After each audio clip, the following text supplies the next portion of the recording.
रत्नमला और ज्योत्सना जलपरी के रूप में सागर की गहराइयों में सच्चे प्रेम की खोज में थीं। इस खोज में उन्हें कठिन परीक्षाओं का सामना करना पड़ा, जो उनके निस्वार्थ प्रेम और बलिदान की परीक्षा लेती थीं। पहली परीक्षा, आत्म प्रेम और विश्वास। सागर देव ने बहनों को एक ऐसा दर्पण दिया जिसमें वे केवल तब अपना प्रतिबिंब देख सकती थीं जब वे अपने भीतर के गुणों को स्वीकार करतीं। लेकिन जैसे ही वे अपने दोषों पर ध्यान देतीं, दर्पण धुंधला हो जाता। बहनों ने आत्मस्वीकृति और एक दूसरे की ताकतों को पहचानते हुए इस परीक्षा को पार कर लिया। उन्होंने समझा कि सच्चा प्रेम तभी संभव है जब आप खुद से प्रेम करना सीखें। दूसरी परीक्षा, करुणा और निस्वार्थता। गहरे सागर में उन्होंने एक घायल डॉल्फिन को देखा जिसे जाल से छुड़ाना था, लेकिन जाल को काटने के लिए उन्हें अपनी शक्तियों का उपयोग करना पड़ता, जिससे वे कमजोर हो सकती थीं।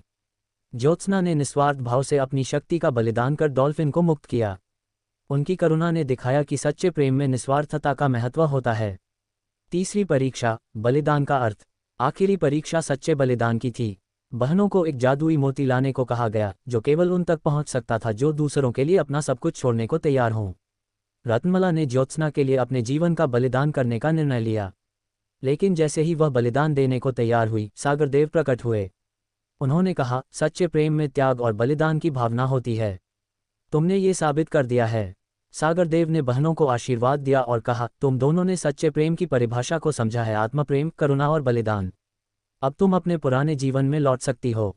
रत्नमला और ज्योत्सना ने सागर देव की कठिन परीक्षाएं पार कर ली थीं और उनका आशीर्वाद प्राप्त किया था। लेकिन उनकी सबसे बड़ी चुनौती अभी बाकी थी।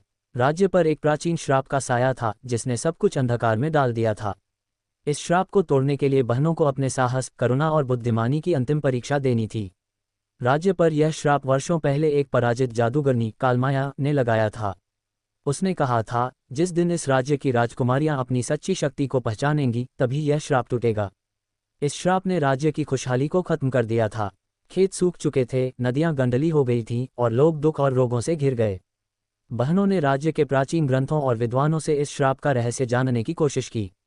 उन्होंने ये जाना कि श्राप को तोड़ने के लिए उन्हें अमृत ज्योति नामक दिव्य प्रकाश को पुनः प्राप्त करना होगा, जो कालमाया ने सागर की गहराइयों में छुपा दिया था। रत्नमला और ज्योत्सना ने सागर की गहराइयों में अमृत ज्योति की खोज शुरू की। इस खोज में उन्हें कई चुनौतियों का सामना करना पड़ा। पहला द्वार, एक जादुई भंवर जो हर यात्री को भ्रमित कर देता था। बहनों ने अपनी एकता और बुद्धिमानी से इसे पार किया।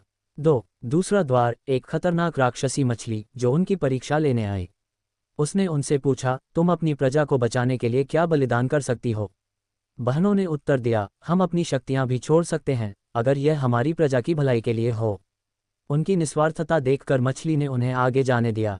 अमृत ज्योति के पास पहुंचने पर बहनों का सामना कालमाया की आत्मा से हुआ। उसने कहा, तुमने इतनी दूर तक आकर साबित कर दिया है कि तुम में साहस और करुणा है, लेकिन ये श्राप तभी टूटेगा जब तुम अपने सबसे बड़े डर का सामना करोगी। कालमाया ने उन्हें उनकी सबसे बुरी यादें दिखाईं, उनके प्रियजनों के खोने का डर, असफल होने का डर और अपने लोगों को बचाने की जिम्मेदारी। रत्नमला और ज्योत्सना ने कहा, हम अपने डर को स्वीकार करते हैं, लेकिन हमारे प्यार और विश्वास के आगे ये डर टिक नहीं सकता।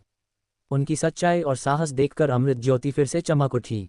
सागर के हर कोने में रोशनी फैल गई। कालमाया की आत्मा शांत हो गई और उसने कहा, तुमने श्राप को हमेशा के लिए तोड़ दिया है। तुम्हारे राज्य में फिर से खुशहाली लौटेगी। जब बहनें अमृत ज्योति के साथ लौटीं तो राज्य में खुशहाली लौट आई।